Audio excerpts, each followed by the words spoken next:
શ્રી ગણેશાય નમઃ। મિત્રો, આપ જોઈ રહ્યા છો યુટ્યુબ આપની ચેનલ સ્પિરિચ્યુઅલ કરણમાં આપ સૌનું સ્વાગત છે।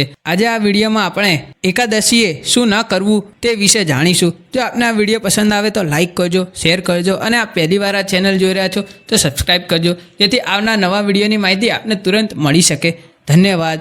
મિત્રો, એકાદશીના દિવસે ચોખા, ભોજન, ચણા, માંસાહાર ના ખાવું, તામસિક ગુણો ધરાવતી વસ્તુઓનું સેવન પણ ટાળવું જોઈએ। જેમણે એકાદશીનું વ્રત રાખ્યું હોય તેમણે સવારે દાંતણ ના કરવું કે પેસ્ટથી દાંત સાફ ન કરવા જોઈએ, કારણ કે આ દિવસે કોઈ પણ વૃક્ષ અને છોડના પાંદડા કે લાકડું ન તોડવું જોઈએ। મિત્રો, ડુંગળી, લસણ, તામસિક ભોજન 3 દિવસ એટલે કે દશમ, એકાદશી, બારસે ના લેવું।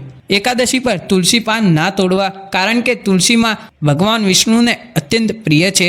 પ્રસાદ કે ભોગ માટે અર્પણ કરવા માટે તુલસીને અગાઉથી તોડી લેવી જોઈએ। જૂઠું બોલવું નહીં, કોઈને નિંદા ના કરવી, બ્રહ્મચર્યનું ખાસ પાલન કરો, વડીલોનું અપમાન ના કરવું, ખોટા ખરાબ વૃત્તિવાળા લોકોની સંગતિથી બચવું।